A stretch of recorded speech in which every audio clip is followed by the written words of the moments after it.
Hi hello everyone welcome to Y star blogs. ఈరోజు మనము కిచిడీని ఏ విధంగా చేయాలో చూద్దాం. కిచిడీకి కావాల్సిన పదార్థాలు అయితే చూసేద్దాం.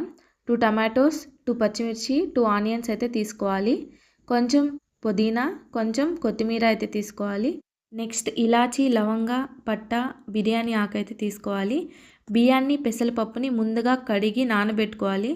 నేనైతే ఇక్కడ ముందుగానే నానబెట్టేసుకొని ఉన్నాను. ఆ తర్వాత ఒక ప్యాన్లో హీట్ చేసుకొని ఆయిల్ అనేది వేసుకోవాలి. ఆయిల్ కూడా హీట్ అయిన తర్వాత ఈ పట్టా, లవంగ, బిర్యానీ ఆకు ఏవైతే ఉన్నాయో వాటన్నిటిని వేసేయాలి. చూడండి, ఈ విధంగా అయితే వేసుకోవాలి. నెక్స్ట్ ఆనియన్స్, కట్ చేసుకున్న ఆనియన్స్ ఉన్నాయి కదా, ఆ ఆనియన్స్ని కూడా వేసుకోవాలి.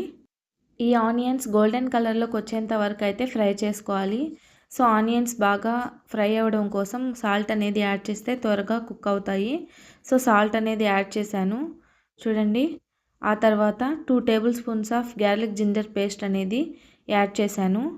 ఈ విధంగా అయితే యాడ్ చేసుకొని రోస్ట్ చేసుకోవాలి. రోస్ట్ చేసుకున్న తర్వాత పచ్చిమిర్చిని అయితే యాడ్ చేసుకోవాలి. పచ్చిమిర్చి కూడా రోస్ట్ అయిన తర్వాత కట్ చేసుకున్న టొమాటోస్ని కూడా యాడ్ చేసుకొని ఫ్రై చేసుకోవాలి. చూడండి, ఈ విధంగా అయితే ఫ్రై చేసుకోవాలి. టొమాటోస్, ఆనియన్స్, పచ్చిమిర్చి అనేవి బాగా స్మాష్ అయిపోవాలి.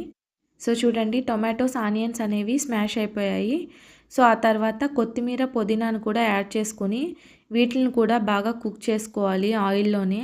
చూడండి, ఈ విధంగా అయితే కుక్ చేసుకుని పచ్చి వాసన పోయేంత వరకు అయితే మనము కుక్ చేసుకోవాలి. లీవ్స్ అవన్నీ కొంచెం ఆయిల్లో ఫ్రై అయిపోయిన తర్వాత అయితే సిమ్లో పెట్టాలి. ఆ తర్వాత వాటర్ తీసుకోవాలి. 1 గ్లాస్ ఆఫ్ రైస్కి 2 గ్లాస్ ఆఫ్ వాటర్ తీసుకుందాం కదా, సేమ్ అలానే తీసుకుంటాం. కాకపోతే కొంచెం తక్కువ తీసుకుంటే మనకి బాగా వస్తుంది రైస్ అనేది. ఆ తర్వాత వాటర్ వేసుకొని బాగా బాయిల్ చేసుకోవాలి. నార్మల్ రైస్ కుక్ చేస్తాం కదా, అదే విధంగానే కుక్ చేసుకోవాలి. చూడండి, ఇక్కడైతే ఎసరు వచ్చేసింది.